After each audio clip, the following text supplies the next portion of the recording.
وقت سحر ہے اٹھو مولا سے لو لگاؤ، وقت سحر ہے اٹھو مولا سے لو لگاؤ، جواد دے رہا ہے انعام جاویدانہ، جواد دے رہا ہے انعام جاویدانہ۔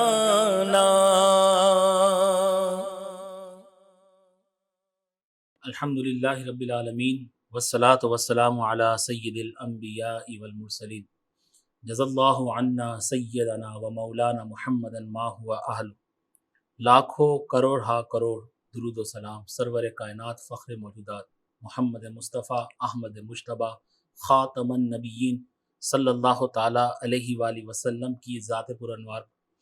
وقت سحر ٹرانسمیشن میں ہمارے تمام ویورز کو ہم خوش آمدید کہتے ہیں۔ ہمیشہ سوالوں کا سلسلہ کسی نہ کسی موضوع کو لے کر ہم آپ کی ٹرانسمیشن میں اس کو شامل کرتے ہیں تاکہ علم دین کے جو سوالات ہیں اس کے ذریعے سے آپ کو علم دین سکھایا جا سکے۔ آج پھر ہمارے اسٹوڈیو میں بہت ہی پیاری شخصیت آل رسول، آل علی، آل غوث اعظم ہمارے درمیان موجود ہیں۔ حضرت علامہ پیر طریقت رہبر شریعت سید شاہ تراب الحق قادری علیہ رحمہ کے بھتیجے ہیں۔ آپ کسی تعارف کے محتاج نہیں ہیں، لوگ آپ کو نام سے جانتے ہیں۔ میری مراد حضرت علامہ سید مظہر الحق قادری دامت برکاتہم عالیہ ہے۔ السلام علیکم ورحمۃ اللہ وبرکاتہ۔ وعلیکم السلام ورحمۃ اللہ وبرکاتہ۔ حضرت خیریت سے ہیں؟ الحمدللہ۔ حضرت آج بڑی بابرکت رات ہے اور شب قدر جو 1000 مہینوں سے افضل ہے، اس رات میں عبادت کرنے کی بہت فضیلت و تاکید آئی ہے۔ قرآن مجید میں اس رات کی عبادت کو 1000 مہینوں سے بہتر قرار دیا گیا ہے۔ اس حساب سے اس رات کی عبادت 83 سال اور 4 مہینے بنتی ہے۔ حضرت شب قدر کیا ہے اور کیا اسی رات قرآن کا نزول بھی ہوا اور اس حوالے سے سورہ قدر بھی نازل ہوئی، کیا فرمائیں گے؟ بسم اللہ الرحمن الرحیم، والصلاة والسلام علی خاتم الانبیاء والمرسلین۔ سب سے پہلے تو میں دعا کرتا ہوں میم ٹی وی کے ریفرنس سے ہم سب کے لیے بھی اور تمام ویورز کے لیے بھی کہ اللہ رب العالمین ہمیں امسال لیلۃ القدر کی تمام برکات سے متمتع فرمائے، آمین اور ہمارے متعلقین کو بھی یہ دولت نصیب فرمائے۔ آمین۔ قرآن مجید فرقان حمید میں اللہ تبارک و تعالی نے لیلۃ القدر یعنی قدر والی رات کہہ کر اس رات کا ذکر فرمایا ہے، اور پوری سورہ مبارکہ اس کی فضیلت میں نازل ہوئی ہے۔ سورہ قدر اس کا نام ہے، انا انزلناہ فی لیلۃ القدر، کہ بے شک ہم نے اس کو اتارا یعنی قرآن مجید کو نازل کیا ہے لیلۃ القدر میں۔ عربی لغت میں ہم دیکھتے ہیں تو قدر کے 2 مفہوم نکلتے ہیں، 2 معنی ہیں۔ ایک مفہوم تو قدر کا یہ ہے کہ وہ چیز کہ جو عزت اور مرتبے والی ہو، تو چونکہ یہ رات باقی تمام راتوں پر فوقیت رکھتی ہے اور مرتبے میں بلند ہے، اس لیے بھی اس کو قدر کہتے ہیں۔ اور قدر کا ایک مفہوم خود قرآن ہی سے ہمیں پتہ چلتا ہے کہ اس کا معنی ہے تنگ ہو جانا۔ اللہ تبارک و تعالی نے فرمایا اللہ یبسط الرزق لمن یشاء ویقدر، اللہ تبارک و تعالی جس کے لیے چاہتا ہے رزق کو کشادہ کر دیتا ہے اور جس کے لیے چاہتا ہے اس کو سمیٹ دیتا ہے، تنگ کر دیتا ہے۔ اب سوال یہ ہے کہ قدر کا معنی اگر تنگی مراد لیا جائے، سمٹنا مراد لیا جائے اور گنجائش کا نہ ہونا مراد لیا جائے تو وہ کس اعتبار سے ہوگا؟ تو وہ اس اعتبار سے ہوگا کہ چونکہ اس رات اللہ تبارک و تعالی کے ملائکہ فرشتے روئے زمین پر اتنی کثرت سے اتر جاتے ہیں کہ انسانوں کے لیے گویا کہ جگہ تنگ پڑ جاتی ہے، فرشتوں کی کثرت اس رات ہوتی ہے۔ تو اللہ تبارک و تعالی نے قدر کا لفظ فرما کر گویا کہ ہر جہت سے اس رات کی اہمیت اور فضیلت کو بیان کر دیا، ماشاء اللہ۔ اور خود قرآن مجید کے نزول کا ذکر یہاں پر ہوا۔ لیکن میں ایک بات یہاں عرض کرنا چاہوں گا کہ یہ جو رمضان کریم ہے جی اس کو کلام الہی کے نزول سے بڑی نسبت حاصل ہے، سبحان اللہ۔ اور اس کی وجہ یہ ہے کہ حضور علیہ الصلوۃ والسلام پر بھی قرآن مجید جو آخری کلام الہی ہے، ناسخ الکتب ہے، وہ اسی مہینے میں نازل ہوا۔ لیکن آقا علیہ السلام سے قبل بھی انبیاء کرام پر جو کتابیں اور صحیفیں اتری ہیں تو ان کا بھی جو نزول ہوا ہے وہ رمضان المبارک میں ہوا ہے۔ حضرت ابو ذر اس کو روایت کرتے ہیں کہ حضرت ابراہیم خلیل اللہ پر جو صحیفے اترے وہ بھی رمضان میں اترے، حضرت موسیٰ کلیم اللہ پر تورات کا نزول بھی رمضان میں ہوا، حضرت عیسیٰ روح اللہ پر انجیل کا نزول بھی رمضان میں ہوا، حضرت داؤد علیہ السلام کو زبور بھی رمضان میں دی گئی۔ تو اتنی مطابقت ہے رمضان کی کلام الہی سے، اسی لیے اللہ تعالیٰ نے سورہ بقرہ میں فرمایا شہر رمضان الذی انزل فیہ القرآن، رمضان کا مہینہ وہ باعظمت مہینہ ہے جس میں قرآن کو نازل کیا گیا۔ تو ظاہر ہے کہ جس رات میں قرآن نازل ہو رہا ہے تو اس کی برکتوں کا معاملہ کیا ہوگا، اس کو 1000 مہینوں سے افضل رات قرار دیا گیا۔ حضرت یہ تو اللہ کی طرف سے انعام امت محمدی کو ملا، اس کی وجہ، اس کے باوجود اس کو پوشیدہ کیوں رکھا گیا اس رات کو؟ جی یہ بہت آپ کا اچھا سوال ہے، اور اس حوالے سے بڑی اہمیت کا حامل ہے کہ ایک چیز جو اتنی برکات کا باعث ہو اس کو چھپایا کیوں گیا۔ تو اس کو آسان مثال سے سمجھیں کہ ہم اپنے روزمرہ کے معاملات کو دیکھتے ہیں کہ اگر دنیا میں کسی شخص کو کسی چیز کی طلب ہوتی ہے تو وہ چیز نادر ہے تو وہ اس کو سڑک پر رکھی ہوئی نہیں ملتی، ہر قیمتی اور نادر شے اس کو تلاش کرنا پڑتا ہے، سبحان اللہ۔ اس کی جستجو کرنی پڑتی ہے۔ اسی لیے اللہ تبارک و تعالی نے اس کو مخفی کر دیا تاکہ لوگ اس کی جستجو میں لگ جائیں، اور بہت ساری ایسی چیزیں ہیں کہ جس کو اللہ تعالی نے چھپایا ہوا ہے۔ یعنی مثال کے طور پر نیکیاں جو ہیں اس میں اللہ تعالیٰ کی رضا پوشیدہ ہے، بندہ نیکیاں کرتا ہے، فرما برداریاں کرتا ہے تو اللہ کی رضا اس کو حاصل ہو جاتی۔ اسی طرح گناہوں میں، معصیت میں اللہ تبارک و تعالیٰ کا غضب پوشیدہ ہے کہ بندہ گناہ کرتا ہے تو پھر اللہ تعالیٰ کے غضب کا شکار ہو جاتا ہے۔ موت پوشیدہ ہے تاکہ بندہ غفلت میں زندگی نہ گزارے اور ہر وقت وہ شاغل رہے، غافل نہ ہو۔ اور پھر اگر لیلۃ القدر کو بفرض محال کے اگر یہ واضح کر دیا جاتا کہ رمضان کی یہ رات ہے اور یہ وقت ہے اور یہ گھڑی ہے تو پھر لوگوں کے اندر ظاہر ہے کہ جو تساہل پایا جاتا ہے تو وہ سب ہمارے سامنے مثالیں ہیں۔ اور آج کا دور بالخصوص جس دورائے پر ہم کھڑے ہوئے ہیں کہ لوگ دین کو صرف اور صرف اپنی دنیا اور اپنے معاش کے لیے اختیار کرنا چاہتے ہیں، اس سے زیادہ وہ دین کے ساتھ چلنا نہیں چاہتے۔ اسی لیے اللہ تعالیٰ نے قرآن مجید فرقان حمید میں لیلۃ القدر کے متعلق جو فرمان ہمیں دیا ہے تو اس کی عظمت کو بیان کیا، لیکن یہ نہیں بتلایا کہ یہ کس موقع پر اور کس گھڑی اور کس دن اور کس رات، اس کو چھپا لیا تاکہ لوگ اپنے اندر مشغولیت کو پیدا کریں، بیدار کریں اور پورا رمضان عبادت الہی میں گزاریں۔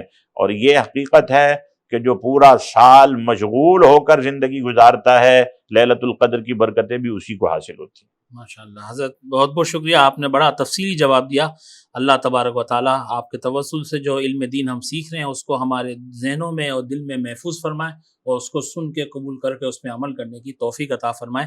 ملتے ہیں ایک چھوٹے سے وقفے کے بعد۔ وقت سے ٹرانسمیشن میں ایک بار پھر ہمارے تمام ویورز کو ہم خوش آمدید کہتے ہیں۔ اللہ تبارک و تعالیٰ سے دعا ہے کہ اپنے پیارے حبیب لبیب رؤوف الرحیم علیہ افضل الصلاۃ والتسلیم کے صدقے طفیل ہمارے تمام صغیرہ کبیرہ گناہوں کو معاف فرمائے، ہمارے مرحومین کی حتمی مغفرت فرمائے۔ حضرت، کیا اس راز سے بھی کوئی آدمی محروم رہ سکتا ہے؟ کیا فرمائیں گے؟ جی، حدیث مبارکہ میں آتا ہے کہ لیلۃ القدر کہ جو بڑی باعظمت رات ہے اور ہر وہ بندہ کہ جو خلوص نیت کے ساتھ، اخلاص کے ساتھ، ایمان کے ساتھ اللہ تعالیٰ کی عبادت اس رات کو کرتا ہے، قیام کرتا ہے، تو اس کی بخشش ہو جاتی ہے، اس کے سابقہ گناہوں کو معاف کر دیا جاتا ہے۔ لیکن اس کے باوجود بھی کچھ لوگ ایسے ہوتے ہیں کہ جو اس رات میں بھی بخشش اور مغفرت سے محروم کر دیے جاتے ہیں، اللہ اکبر۔ اور ان میں سے ایک تو شراب پینے والا، دوسرا قطع رحمی کرنے والا، تیسرا مسلمان کے لیے دل میں کینہ رکھنے والا، اللہ اکبر۔ چوتھا والدین کا نافرمان۔ اور یہ جو چار کام ہیں، یہ اور بھی بہت سے ایسے مواقع پر کہ جس کو برکت کے حصول کا یا قبولیت کا موقع قرار دیا جا سکتا ہے، تو ہمیں پتہ چلتا ہے کہ یہ ایسے کام ہیں کہ ان کاموں کا کرنے والا ان برکتوں سے محروم ہو جاتا ہے اور اس کو وہ دولت اور نعمت مل نہیں پاتی۔ تو آج میں یہ پیغام اس حوالے سے آپ کی وساطت سے، آپ کے چینل کے وساطت سے دینا چاہوں گا کہ اس رات سے پہلے اس طرح کے گناہوں میں جو لوگ مشغول ہیں، خدا را وہ توبہ کر لیں، اور توبہ بھی نصوحی توبہ کر لیں، تاکہ اس رات میں بخشش اور مغفرت کا جو انعام ملنے والا ہے وہ سب کو حاصل ہو جائے۔ اللہ تعالی ہم سب کی بخشش اور مغفرت فرمائے، آمین۔ اور یہ دولت ہم سب کو نصیب فرمائے۔ آمین۔ ماشاءاللہ، بڑا اچھا مشورہ دیا حضرت آپ نے۔ حضرت، کیا اس رات آسمان سے کثرت کے ساتھ فرشتوں کا نزول بھی ہوتا ہے، جس طرح سے آپ نے ابھی کچھ دیر پہلے بھی ایک بات بتائی؟ دیکھیے، جو سورہ مبارکہ اس رات کی فضیلت کو بیان کرنے کے لیے نازل ہوئی ہے، اس میں واضح طور پر اس کا ایک حصہ ہے تنزل الملائکۃ والروح فیہا بإذن ربہم من کل امر سلام۔ یہ وہ رات ہے کہ جس میں فرشتے ملائکہ نازل ہوتے ہیں، اور روح الامین جبریل، یعنی حضرت جبریل امین کے ساتھ فرشتوں کا ایک لشکر ہوتا ہے جو روئے زمین پر اترتے ہیں۔ اور دیگر روایات میں آتا ہے کہ کوئی مسلمان مرد عورت ایسا نہیں کہ جو عبادت میں مشغول ہو اور اللہ کے فرشتے اس کو سلام نہ کہیں، اللہ اکبر۔ اور کوئی گھر ایسا نہیں ہوتا کہ جو مسلمان اور مومن کا گھر ہو اور اللہ تبارک و تعالیٰ کے ملائکہ اس گھر میں داخل ہو کر ان کو سلامتی کی دعا نہ دیں۔ ماشاءاللہ۔ تو بکثرت اس میں ملائکہ کا اور فرشتوں کا نزول ہوتا ہے، اور رات بھر یہ سلسلہ جاری رہتا ہے۔ اللہ کے فرشتے برکتیں، رحمتیں لے کر اترتے رہتے ہیں، حاضریاں لگتی رہتی ہیں، اور صبح طلوع ہونے تک جی۔ ملائکہ کا یہ سلسلہ آمد کا اور جانے کا جو ہے یہ جاری و ساری رہتا ہے۔ ماشاءاللہ۔ حضرت، کیا بنی اسرائیل کا کوئی واقعہ موجود ہے جس نے 1000 سال جہاد فی سبیل اللہ کیا، یا کوئی ایسی عبادت اس نے کی؟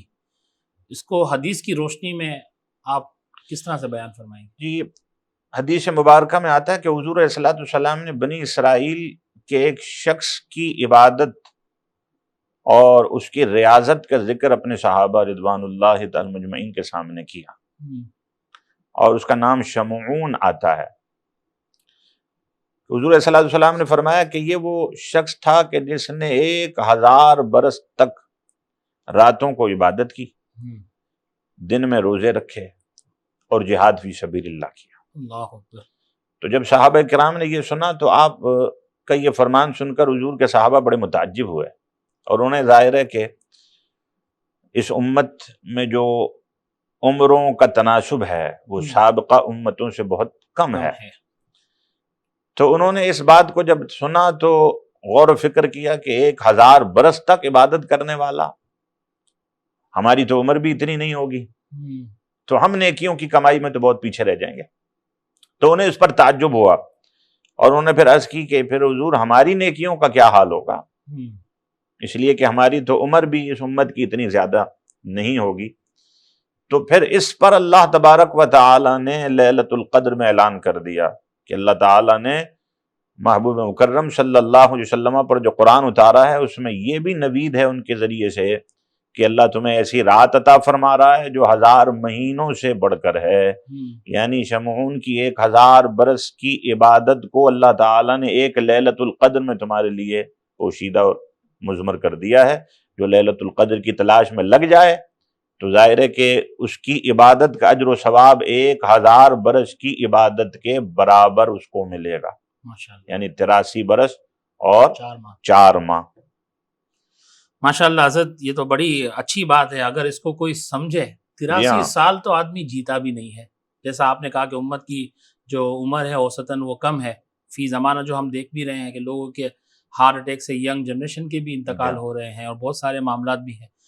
حضور، ایسی رات جس میں قرآن مجید فرقان حمید کا نزول تو ہوا، ہم یہ سن کے بڑے خوش بھی ہوتے ہیں، مگر قرآن سے محبت ہمارے دلوں سے جدا ہو گئی۔ گھروں میں قرآن صرف الماریوں پہ رکھنے کو رہ گئے، یا پھر جب لڑکیوں کی شادی ہوتی ہے تو سارے خرافاتی فنکشن کے بعد دلہن کو قرآن کے سائے میں رخصت رخصت کر کرتے دیا ہیں۔ جاتا ہے۔ کیا فرمائیں گے اس حوالے سے؟ جی بالکل، ہمارے دور کی خرابیوں میں سے وہ خرابی کہ جو دیگر بہت بڑی بڑی خرابیوں کا محرک ہے، وہ قرآن سے دوری ہے۔ اور کسی شاعر نے خوب تجزیہ کیا تھا ان با وفا لوگوں میں اور اس دور کے بے وفا لوگوں میں۔ اس نے کہا تھا کہ وہ زمانے میں معزز تھے مسلمان ہو کر، اور ہم خوار ہوئے تاریک قرآن ہو کر۔ غالباً یہ ڈاکٹر اقبال کا ہی شعر ہے کہ انہوں نے ایسے مواقع پر بہت پرتاثیر پیغامات اپنے اشعار کے ذریعے دیے ہیں۔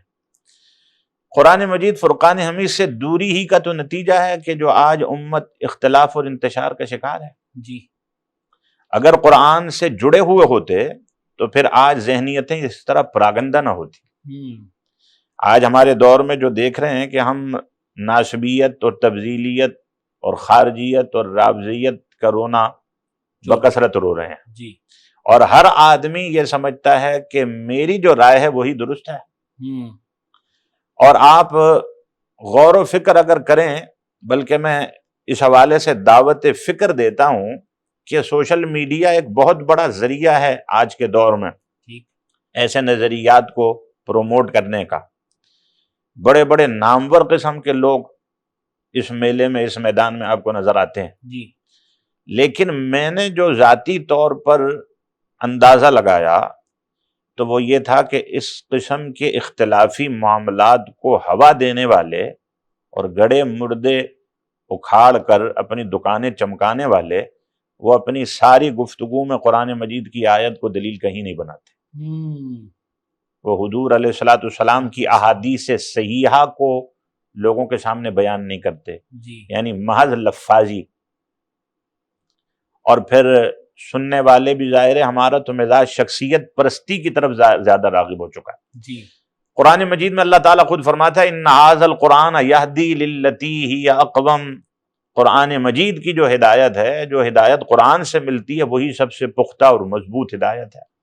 لیکن المیہ ہے کہ ہم نے اس کو بس طاق نسیاں کر دیا ہے، جی، اس کو پڑھنے کی، اس کو کھولنے کی کوشش نہیں کرتے۔ کبھی کوئی مصیبت آ جائے، کوئی بیماری آ جائے، کوئی تنگی آ جائے تو متوجہ ہوتے ہیں۔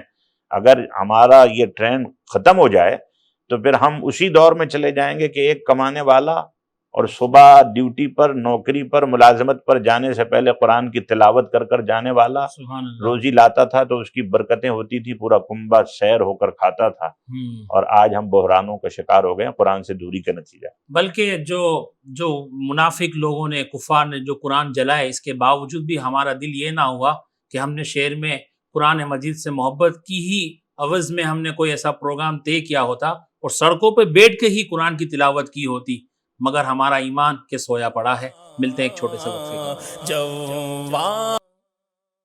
وقت سے ٹرانسمیشن میں ایک بار پھر ہمارے تمام ویورز کو خوش آمدید کہتے ہیں۔ حضرت، شب قدر ہونے کی کچھ نشانیاں بھی ہیں، اور وہ کیا ہیں اور وہ کون سی ہیں؟ مثلاً کھارا پانی میٹھا ہو جانا وغیرہ وغیرہ، کیا فرمائیں گے اس حوالے سے؟ اس حوالے سے اکابرین امت کے اقوال ہمیں مختلف ملتے ہیں، جی، کہ جس میں وہ کچھ نشانیاں اور کچھ علامات بیان کرتے ہیں تاکہ لوگوں کے لیے اس کا پانا جو ہے وہ آسان اور سہل ہو جائے۔ ظاہر ہے کہ ہمارے اکابرین کا یہ بھی احسان رہا ہے ہم پر کہ انہوں نے ہم غافل لوگوں کے لیے آسانیاں ہی فراہم کی ہیں۔ یہ اور بات ہے کہ آسانیاں فراہم کرنے والے صحابہ ہوں یا اہل بیت ہوں، ہم ان کے موذی ہیں، یا صرف ان کا نام تو لے رہے ہیں لیکن ان کی فکر پر عمل نہیں کر پا رہے ہیں۔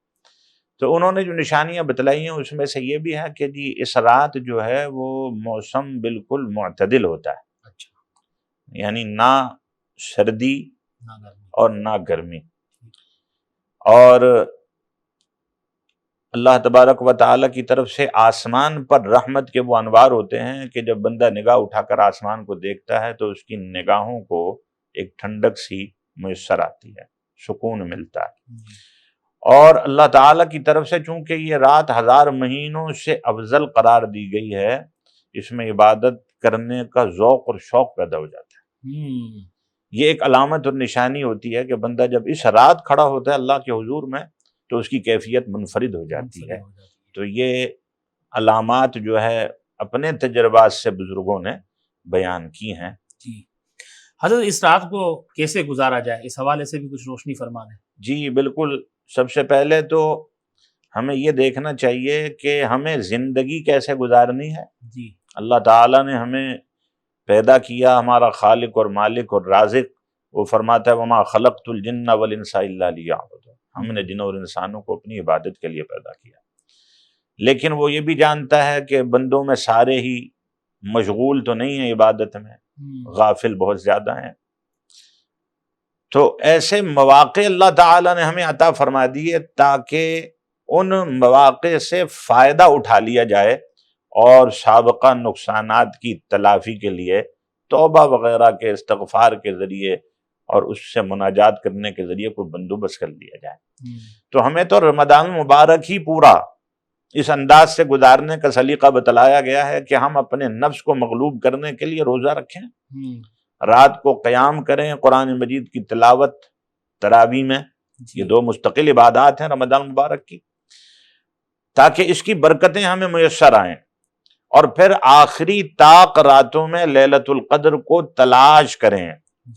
تو تلاش کرنے کا مطلب یہی ہے کہ ہم پھر ہر رات بقیہ راتوں کی طرح بستر میں اور آرام میں نہ گزاریں بلکہ عبادت میں گزاریں۔ تو ان راتوں میں اور بالخصوص لیلۃ القدر کی رات اللہ تعالیٰ عطا فرمائے، اس کی علامات ظاہر ہوں یا نہ ہوں، لیکن طاق راتوں کے اندر اس کو تلاش کریں تو استغفار کی کثرت کریں، گناہوں کی معافی مانگیں، اس لیے کہ جب تک دل کی تختی سے گناہوں کی سیاہی دور نہیں ہوتی تو یہاں پر اللہ تعالیٰ کی محبت اور معرفت کی انوار چمکتے نہیں ہیں۔ اللہ تعالیٰ ہم سب کو یہ توفیق عطا فرمائے۔ اللہم آمین۔ حضرت، اس رات میں سنا ہے کہ سب سے زیادہ لوگوں کی مغفرت کی جاتی ہے، کیا فرمائیں گے اس حوالے سے؟ جی بالکل، یہ رات وہ عظیم رات ہے کہ جس میں اللہ تبارک و تعالی گناہ گاروں کی بخشش اور مغفرت فرماتا ہے، اور حدیث مبارکہ میں ہے کہ جو اس رات میں خلوص نیت کے ساتھ، ایمان اور احتساب کے ساتھ قیام کرے تو اس کے سابقہ گناہوں کو معاف کر دیا جاتا ہے۔ یہ بخشش اور نجات کی رات ہے، اور خود قرآن مجید فرقان حمید نے لیلۃ القدر کہہ کر اس کی رفعت کو اور اس کی عظمت کو بیان کر دیا ہے۔ لیکن اس کے باوجود بھی کچھ لوگ ایسے ہیں کہ جن کے عمل کی خرابی کی وجہ سے وہ بخشش اور مغفرت سے محروم رہ جاتے ہیں، اور اس پر ہم گفتگو کر چکے ہیں۔ تو ان کو چھوڑ کر ان کے علاوہ جتنے بھی گناہ گار ہیں وہ اگر متوجہ ہو جائیں تو اللہ تعالیٰ اپنی رحمت سے ان کو بخشش اور مغفرت عطا فرما دیتا ہے۔ ماشاءاللہ۔ اللہم انکا عفو کریم تحب العفو فاعف عنی۔ انشاءاللہ تعالی پروگرام ختم نہیں ہوا، وقفہ لیتے ہیں، اور وقفے کے بعد حضرت اجتماعی دعا کروائیں گے۔ آپ تمامی حضرات بھی دعا میں شامل ہوں، آمین کہیں، قبولیت کی گھڑیاں ہیں۔ اللہ تبارک و تعالی ہماری دعاؤں کو اپنی بارگاہ میں قبول و منظور فرمائے۔ ملتے ہیں چھوٹے سے وقفے۔ وقت ہے سر ٹرانسمیشن میں ایک بار پھر تمام ویورز کو ہم خوش آمدید کہتے ہیں۔ بڑی مبارک ساعت ہے، بڑی معتبر رات ہے، مغفرت کی رات ہے۔ آئیں حضرت کے توسل سے دعا کرتے ہیں، اللہ تبارک و تعالی ہماری مغفرت فرمائے۔ حضرت دعا فرما دیں۔ بسم اللہ الرحمن الرحیم، الحمد للہ رب العالمین والصلاة والسلام علی اشرف الانبیاء والمرسلین، لی خمسۃ نطفی بہا حر الوباء الحاتمہ، المصطفیٰ والمرتضیٰ وابناہما والفاطمہ۔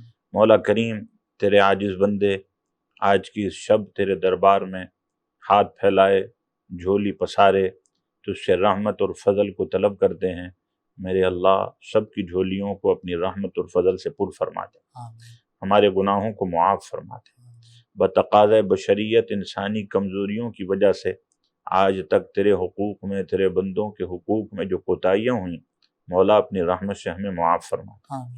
یا الہ العالمین، یا ارحم الراحمین، بیماروں کو شفا عطا فرما، پریشان حالوں کی پریشانیوں کا خاتمہ فرما، بے روزگاروں کو برکتوں والی روزی عطا فرما، بے اولادوں کو اولاد صالح عطا فرما، جو صاحب اولاد ہیں ان کی اولادوں کو فرما بردار بنا دے۔ یا الہ العالمین، ہم سب کو ایمان اور اسلام کی سلامتی عطا فرما۔ یا اللہ حالیہ رمضان اور سابقہ تمام رمضانوں کی برکتیں اور رحمتیں ہمیں عطا فرما دے۔ یا الہ العالمین، یا ارحم الراحمین، ہم اپنی سستی، غفلت، کوتاہی کی وجہ سے جو استعداد نہ دکھا سکے، جو محنت نہ کر سکے، اے مولا تو ارحم الراحمین ہے، اپنے لطف و کرم سے ہم سب کی کمزوریوں، سستیوں، کاہلیوں کے باوجود ہماری حاضریوں کو قبول فرما لے۔ یا اللہ ہمیں نیکیوں پر استقامت عطا فرما، گناہوں سے نفرت عطا فرما، ہم سب کے دلوں میں اپنی محبت اور معرفت کے چراغ روشن فرما دے، ہمارے جملہ مرحومین کی بخشش و مغفرت عطا فرما۔ جتنے ہمارے دیکھنے والے ہیں میرے اللہ، ان کے جتنے بھی اعزاء، اقربا، والدین، ان میں سے کوئی ایک دنیا سے رخصت ہو گیا، اس کی بخشش اور مغفرت عطا فرما دے۔ یا الہ العالمین، یا ارحم الراحمین، ہم سب کے رزق میں، روزی میں، جان، مال، ایمان، علم و عمل میں خیر و برکت عطا فرما۔ اللہم انک عفو کریم تحب العفو فاعف عنا یا عفو یا غفور۔ اللہم انا نسألک العفو والعافیت والمعافات الدائمۃ فی الدین والدنیا والآخرہ۔ مولا کریم، عالم اسلام کی خیر فرما، دنیا بھر کے مسلمانوں کو خیر اور عافیت عطا فرما، ہر طرح کے شر سے محفوظ فرما۔ جو جسمانی روحانی امراض کا شکار ہیں میرے اللہ، ان بابرکت ساعتوں میں ان کو تمام بیماریوں، تکلیفوں سے، درد اور رنج و علم سے نجات عطا فرما دے۔ آمین بجاہ النبی الکریم، وصلی اللہ تعالی علی خیر خلقہ ونور عرشہ وزینت فرشہ سیدنا و مولانا محمد وآلہ وصحبہ اجمعین برحمتک یا ارحم الراحمین۔ بہت بہت شکریہ حضرت، آپ تشریف لائے۔ اللہ آپ کے علم میں بھی برکت عطا فرمائے، آپ کو درازی عمر بخیر عطا فرمائے، آپ کا سایہ آپ کے گھر والوں پر تا دیر تک قائم و دائم فرمائے، آپ کی بھی روزی روزگار میں برکت عطا فرمائے، اور آپ کا سایہ دنیا اہل سنت پہ تا دیر تک قائم و دائم فرمائے۔ حضرت آپ تشریف لائے، میم ٹی وی کی طرف سے میں آپ کا تہہ دل سے شکریہ ادا کرتا ہوں، ہماری پوری ٹیم کی طرف سے آپ کا شکریہ ادا کرتے ہیں۔ اللہ تبارک و تعالیٰ آپ کا آنا قبول و منظور فرمائے۔ انشاءاللہ تعالیٰ اگلے پروگرام میں پھر ملاقات ہوگی۔ اپنے میزبان شاہد الحق نوری کو اجازت دیجیے۔ السلام علیکم ورحمۃ اللہ۔